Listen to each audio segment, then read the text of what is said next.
"Sir, the delivery entrance is around back." The words landed like a slap wrapped in a smile, loud enough for half the clubhouse to hear and just quiet enough for the speaker to pretend he meant no harm. The laughter came a second later. Not from everyone. Just enough people to make the point. On a bright Saturday morning at Raven Creek Golf Club, the air smelled of freshly cut grass and expensive cologne. Sunlight poured through the floor-to-ceiling windows overlooking the 18th green, where members in crisp polos and spotless golf shoes moved through their routines with practiced confidence. It was the kind of place where wealth didn't need to introduce itself. It simply existed. Marcus Ellington stood near the entrance holding a worn leather golf bag and a cup of black coffee. 47 years old. Calm eyes. Plain navy polo. Khaki pants. No luxury watch. No designer logo. Nothing about him matched the image some people expected when they imagined power. The man who had spoken was Charles Whitmore, a longtime member whose family name appeared on plaques throughout the clubhouse. He glanced at Marcus again and chuckled. "Seriously, buddy. Staff deliveries go through the service gate." A few nearby members smiled into their drinks. Others looked away. Marcus didn't react. He simply took another sip of coffee and looked across the room. He had seen this look before. The quick judgment. The silent calculation. The decision made before a single conversation began. 20 years earlier he had stood outside another golf course, younger and far less wealthy, listening to someone explain why membership applications from people like him were never approved. The words were different. The message was the same. Across the room, a receptionist named Karen noticed the exchange and walked toward him. Her smile appeared professional until she reached him. Then it changed. "Can I help you?" she asked. "I'm here to play around," Marcus replied. Karen glanced at the bag. Then at his clothes. Then back at the bag. "Are you a guest of one of our members?" Marcus answered with a calm voice. "No." The pause that followed seemed to satisfy her assumptions. "Well, access to the course is restricted." Charles laughed again. That's what I'd been trying to tell him. More eyes drifted toward Marcus. Conversation slowed. The room wasn't quiet anymore. It was charged. Marcus looked through the windows toward the first tee. Everything appeared perfect from a distance. The fairways. The landscaping. The image. But appearances had a way of hiding problems. That was exactly why he had come. For months, anonymous complaints had arrived through channels most members never knew existed. Stories about selective treatment. Stories about who felt welcome and who didn't. Stories that sounded disturbingly familiar. Marcus had decided to see the truth for himself. Karen folded her hands. "Sir, unless someone can verify your membership, I'm going to need you to wait outside." Marcus nodded slowly. Not angry. Not surprised. Just patient. Then another voice spoke from behind the reception desk. "Young. Uncertain." "Wait," the voice said. "I think I've seen his name before." The voice belonged to Emily Parker, a 26-year-old administrative assistant who worked in the membership office on the second floor. Every head in the lobby turned toward her. Emily immediately looked uncomfortable under the sudden attention, but she did not look away. She stared at Marcus for another moment, searching her memory. "I know I have seen that name before," she said. Karen's expression tightened. "Emily, this does not concern you." Charles Whitmore smirked. "Apparently we are taking membership advice from assistants now." A few people laughed. Emily ignored them. She stepped closer to the reception desk and looked directly at Marcus. "Did you say your name was Marcus Ellington?" Marcus nodded once. "That is correct." Emily frowned thoughtfully. The name was familiar. Not because of a reservation. Not because of a guest pass. It was something else. Something important. Before she could continue, Karen interrupted. Sir, if you cannot provide a member number, we will need to ask you to leave the clubhouse. Marcus glanced toward the large stone fireplace where several members sat drinking coffee and discussing weekend plans. None of them seemed interested in facts. Most had already decided who he was. The room had created a story about him within seconds of his arrival. That was usually how bias worked. Quiet. Efficient. Invisible to the people practicing it. Marcus set his coffee cup down on a nearby table. I am not causing a disturbance, he said calmly. I simply came here to play golf. Charles folded his arms. People do not just walk into Raven Creek and play golf. Marcus looked at him. Interesting. What is that supposed to mean? Charles asked. Marcus offered a small smile. Nothing. Just an observation. The answer irritated Charles even more. Across the clubhouse, several members continued watching. Phones remained tucked away. Voices stayed low. Yet everyone was listening. The atmosphere felt different now. Less like a normal Saturday morning and more like a test nobody realized they were taking. Marcus had expected resistance. In fact, that was why he had arrived alone. No executive team. No luxury vehicle parked at the front entrance. No announcement. No special treatment. He wanted to experience the club exactly as an ordinary visitor would. The complaints he had reviewed over the previous 6 months had painted a troubling picture. Guests reporting subtle humiliation. Potential members feeling unwelcome. Employees claiming concerns were ignored. Each complaint alone seemed minor. Together they formed a pattern. And patterns mattered. Emily suddenly snapped her fingers. The memory had returned. She remembered seeing the name during a confidential document review weeks earlier. Her eyes widened slightly. She looked from Marcus to Karen and then toward the staircase leading to the executive offices. A feeling settled in her stomach. Not fear. Realization. Meanwhile, Charles shook his head and laughed again. This is ridiculous. We are wasting time on someone who clearly does not belong here. Marcus met his gaze without blinking. The calm in his eyes never changed. If anything, it became more noticeable. Like someone standing in the middle of a storm while everyone else fought the wind. Then Emily spoke again, her voice stronger this time. I think all of you are making a very serious mistake. The clubhouse grew quieter after Emily's warning. Not silent. Just cautious. The kind of caution that appears when confidence begins to crack. Charles Whitmore let out a short laugh, but it sounded forced this time.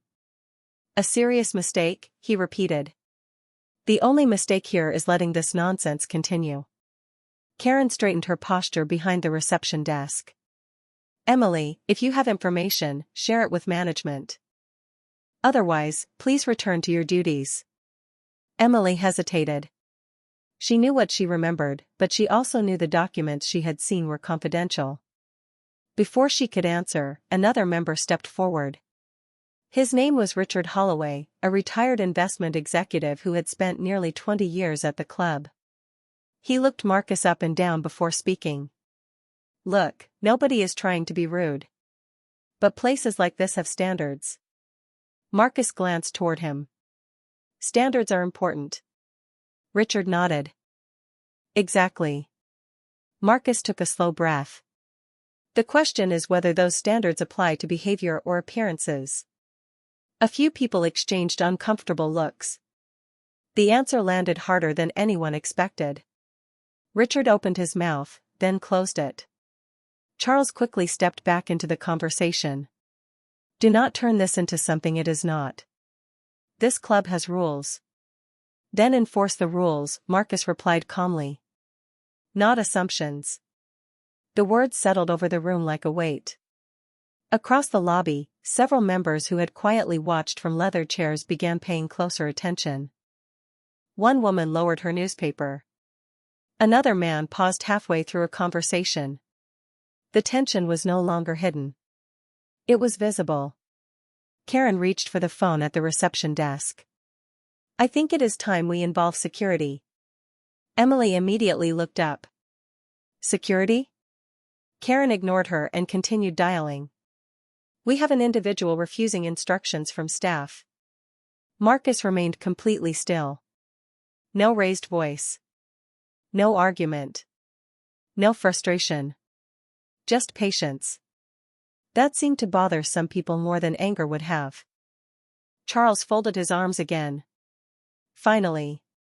Marcus looked through the windows toward the practice green where golfers moved beneath clear blue skies.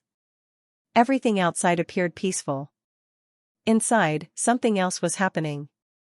The complaints he had reviewed over recent months suddenly felt less like isolated incidents and more like pieces of the same story. Different names. Different dates. Same pattern. A person arrives.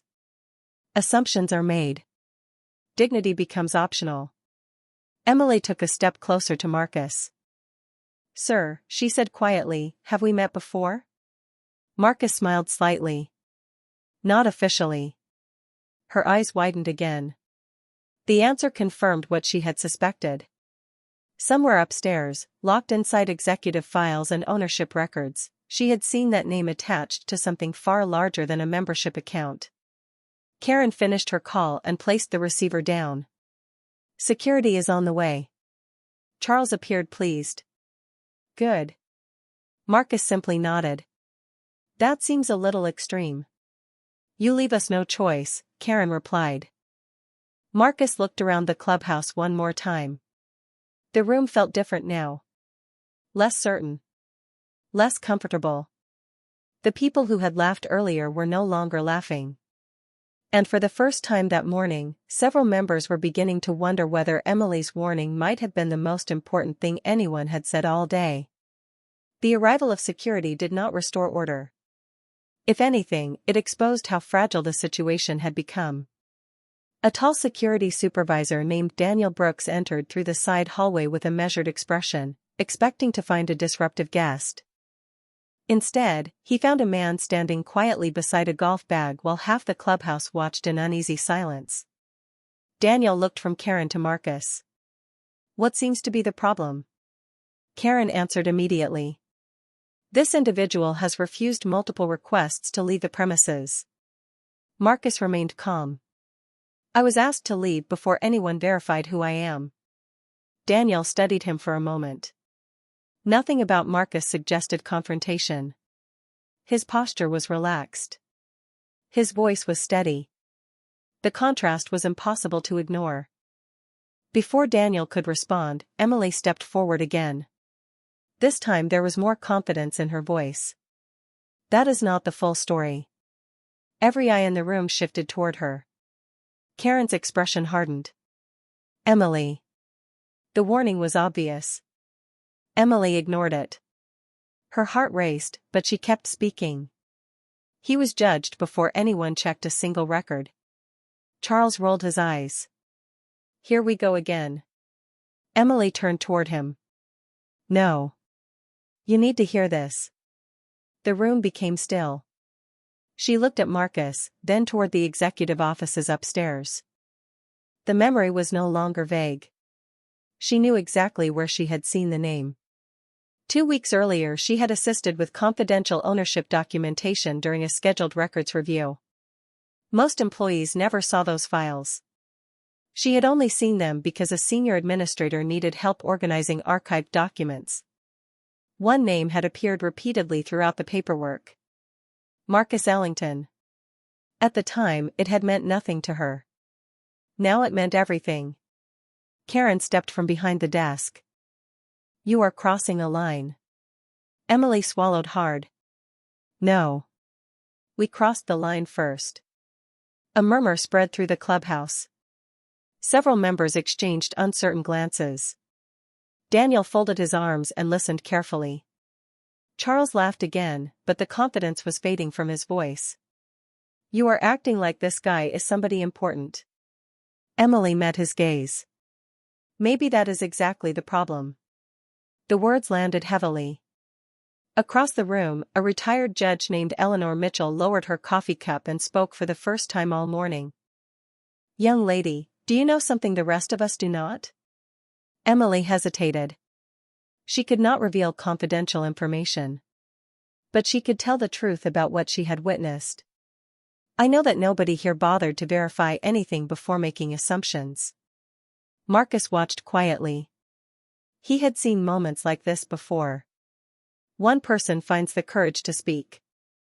Then others begin questioning what they accepted without thinking. The atmosphere inside the clubhouse continued to shift. The laughter had disappeared. The certainty had disappeared with it. Daniel looked at Karen. Did anyone actually check his credentials? The silence that followed felt longer than it was. Karen did not answer immediately. And in that silence, more people began realizing that the problem standing in front of them was not Marcus Ellington. The problem was everything that had happened after he walked through the door. Daniel's question lingered in the air. Did anyone actually check his credentials? Nobody answered. The silence was more revealing than any explanation could have been. Karen glanced toward Charles as if searching for support, but even he seemed less certain than before. The confidence that had filled the clubhouse when Marcus first arrived was beginning to erode. People who had laughed minutes earlier were now watching carefully, measuring every word. Eleanor Mitchell rose from her chair and walked a few steps closer. "I have been a member here for 12 years, she said. "And I would like an answer to the security supervisor's question." Karen straightened her shoulders. "We followed standard procedure." Daniel nodded slowly. "That is not what I asked." The distinction mattered. Everyone could hear it. Marcus remained quiet. He did not need to defend himself. The room was starting to examine its own behavior. Across the lobby, a television mounted above the fireplace displayed highlights from a professional tournament. Images of golfers shaking hands and showing respect flashed silently across the screen. The contrast was impossible to ignore. Raven Creek marketed itself as a place of tradition, integrity, and sportsmanship. Yet none of those values had appeared when Marcus walked through the front door. Emily looked at Marcus again. The more she thought about the ownership files, the more certain she became. Her pulse quickened. She wanted to say more. She wanted to stop what she knew was becoming a disaster. But before she could speak, Charles stepped forward. "Enough of this," he said. "We are turning one simple issue into a spectacle." Marcus looked at him calmly. "One simple issue?" Charles gestured around the room. "Yes. Someone without verified access is demanding special treatment." Several members nodded. Others remained silent. Marcus considered the statement for a moment. "Interesting." Charles frowned. "What is interesting?" Marcus met his eyes. "I never asked for special treatment. I asked for the same treatment everyone else receives." The answer landed hard. Even Daniel lowered his gaze briefly. Because everyone knew it was true. Marcus had not demanded anything.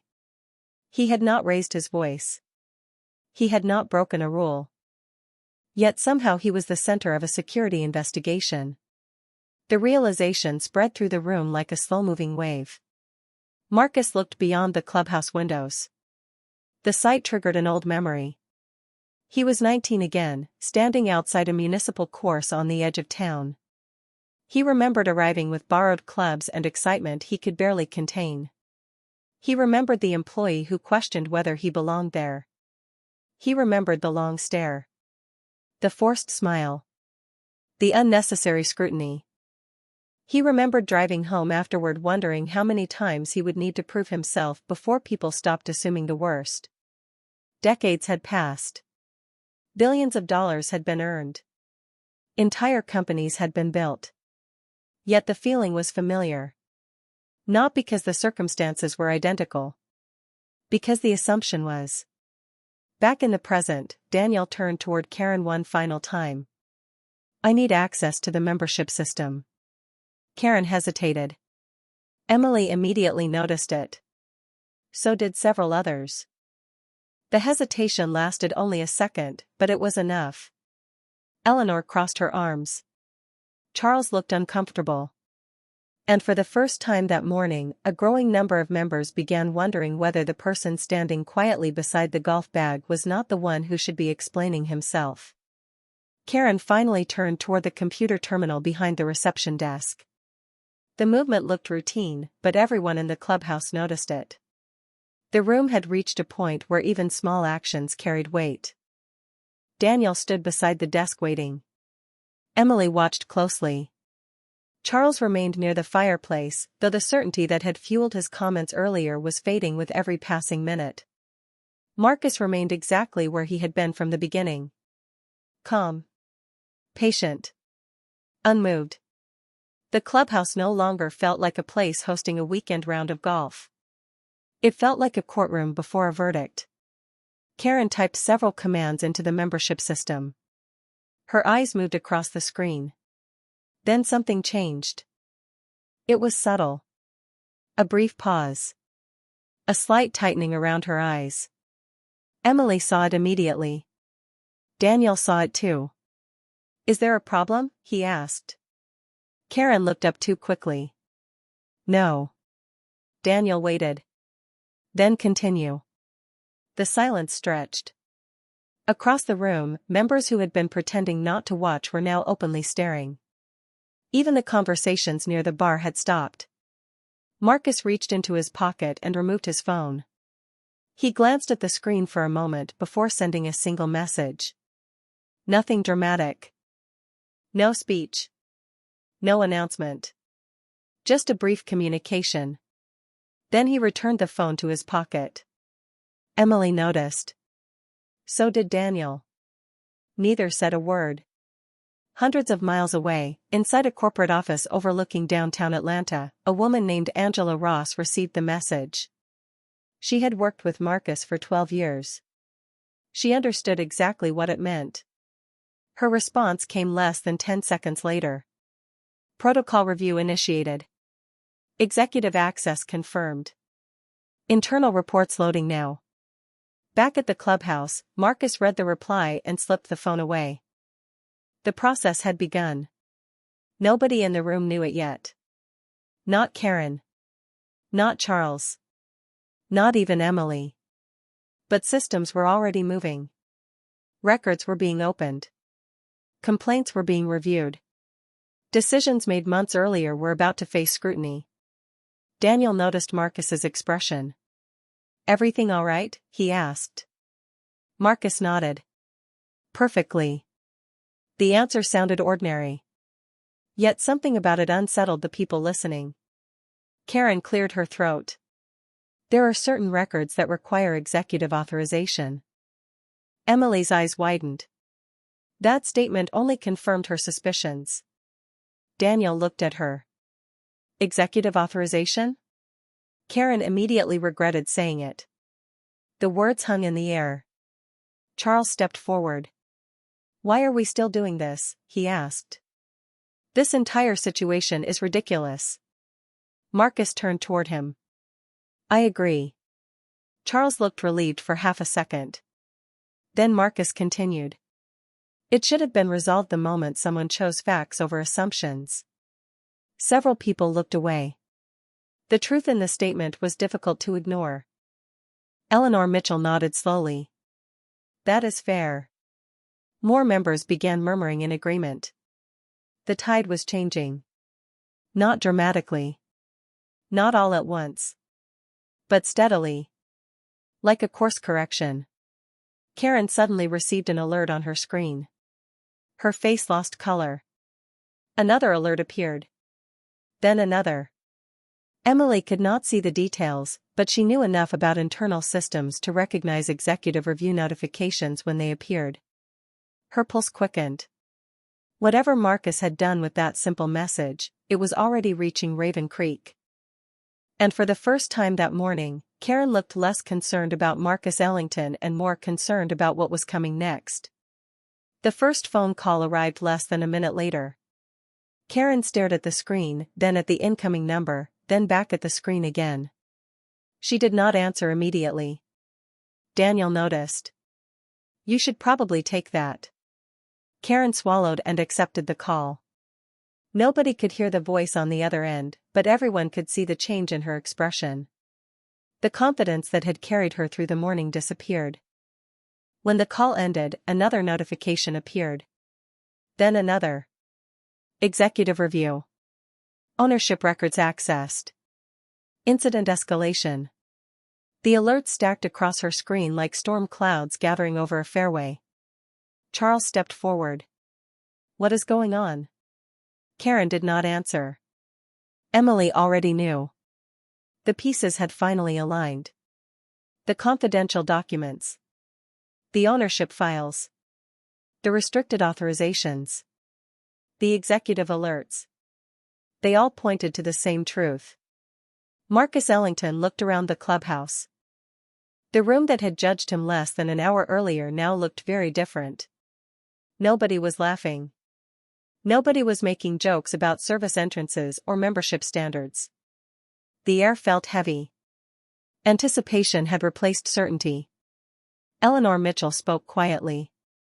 I think we are all waiting for someone to explain this. Marcus nodded once. Fair enough. He set his coffee cup down and looked toward the large windows overlooking the course. Acres of rolling fairways stretched beneath the morning sun. The clubhouse reflected in the water of a nearby pond. Everything looked peaceful from the outside. Then he turned back toward the room. This morning was never about golf. Nobody interrupted him. For months, reports crossed my desk describing how certain guests and visitors were treated here. Some were dismissed. Some were ignored. Some were judged before anyone bothered learning who they were. Karen lowered her eyes. Daniel remained silent. Emily listened carefully. Marcus continued. I wanted to know whether those reports were exaggerated. Charles shifted uncomfortably. And? Marcus met his gaze. They were not. The words landed with remarkable force despite being spoken softly. Then Karen's computer emitted another alert. This one was different. The sound echoed through the clubhouse. Several people glanced toward the screen. Karen looked as though she wanted the floor to open beneath her. Emily could finally see the header displayed across the monitor. Ownership verification complete. Her breath caught. Eleanor noticed her reaction. Emily? Emily looked around the room. Then at Marcus. Then back toward the screen. I knew I recognized the name. Charles frowned. Recognized it from where? Emily answered without hesitation. The ownership records. The clubhouse froze. Every conversation stopped. Every movement stopped. Even the television above the fireplace seemed irrelevant now. Charles stared at Marcus. Daniel looked from Emily to the screen and back again. Karen closed her eyes briefly. Marcus remained perfectly calm. Then he delivered the sentence that changed everything. You spent the last hour questioning whether I belonged at this club. He paused. The silence was absolute. The truth is much simpler. I own the course you tried so hard to keep me off. The silence after the revelation felt endless. Charles Whitmore looked as though the room had shifted beneath him. Karen stared at the ownership verification notice still glowing on her screen. Daniel slowly exhaled. Emily lowered her eyes, not because she was surprised anymore, but because she finally understood the scale of what had unfolded. Marcus Ellington stood exactly where he had stood from the beginning. Nothing about his posture changed. Nothing about his tone changed. The power in the room had shifted entirely without him raising his voice. A new notification appeared on Karen's monitor. Then another. Then another. Executive review findings. Human resources escalation. Governance committee authorization. The alerts arrived one after another with mechanical precision. Karen opened the first report. Her face immediately lost what little color remained. Months of unresolved complaints filled the screen. Incidents that had been dismissed. Reports that had never reached executive review. Visitor concerns marked as closed without investigation. The pattern Marcus had suspected was now documented in black and white. Eleanor Mitchell stepped closer. "What does it say?" Karen struggled to answer. Marcus spoke instead. "It says the complaints were real. Nobody challenged him. Nobody could." Daniel received a call on his radio. He listened quietly before nodding. "Understood." When the transmission ended, several people looked toward him. "Corporate leadership is already reviewing today's incident," he said. The statement hit the room like a cold wind. Charles shook his head. "This cannot be happening." Marcus looked at him. "It already happened." The distinction mattered. They were no longer discussing possibilities. They were dealing with consequences. More notifications appeared across Karen's system. Temporary access restrictions. Administrative review. Immediate suspension of decision-making authority pending investigation. Karen stared at the screen in disbelief. She had worked at Raven Creek for years. She had always believed she understood the culture. Now she was watching that culture examined under a spotlight. Emily felt a mixture of relief and sadness. Relief because the truth had surfaced. Sadness because it had required humiliation to expose it. Around the clubhouse, members who had remained silent throughout the morning began speaking quietly among themselves. Some looked embarrassed. Others looked angry. Not at Marcus. At themselves. At how quickly they had accepted assumptions.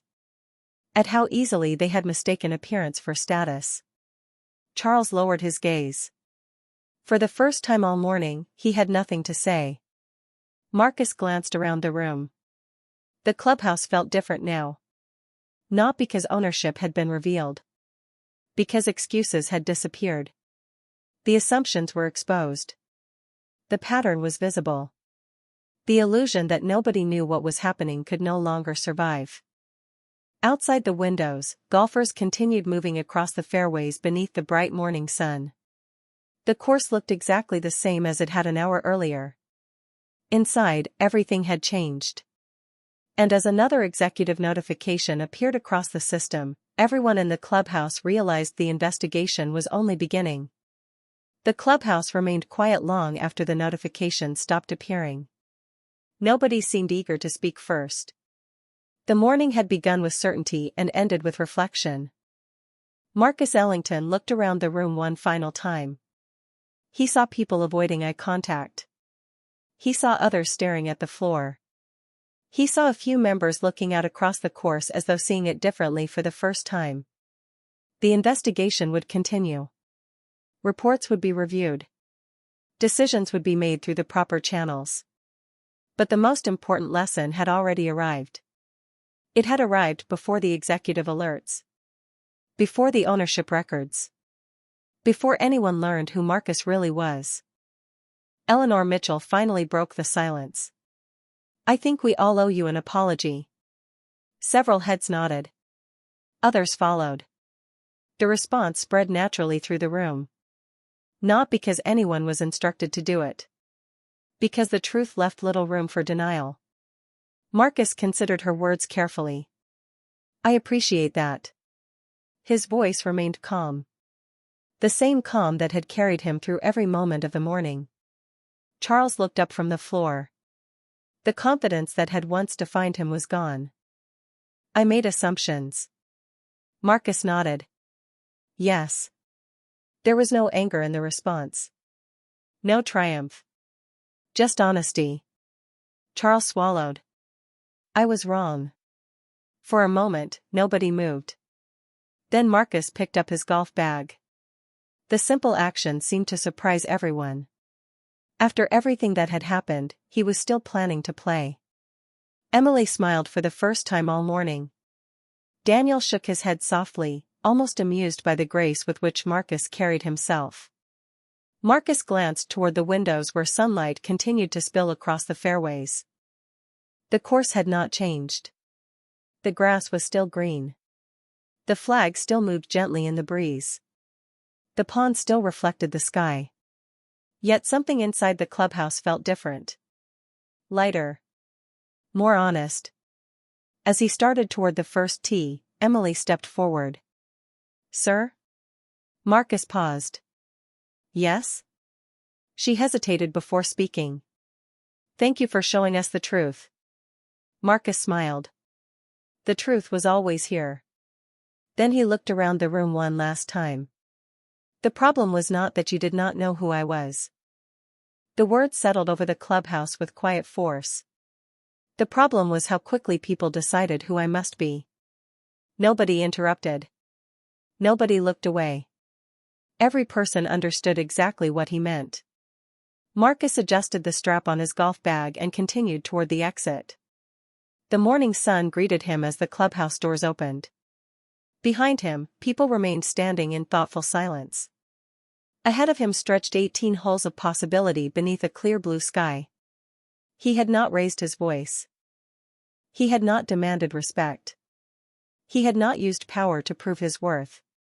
Instead, he had revealed something far more important. Titles can change how people see you. Wealth can change how people treat you. But character is revealed when neither is visible. And as Marcus walked toward the first tee, one lesson lingered in the minds of everyone who had witnessed the morning unfold. Dignity should never require a title. Respect should never depend on appearance. And the highest standard a person can raise is not their voice. It is their example.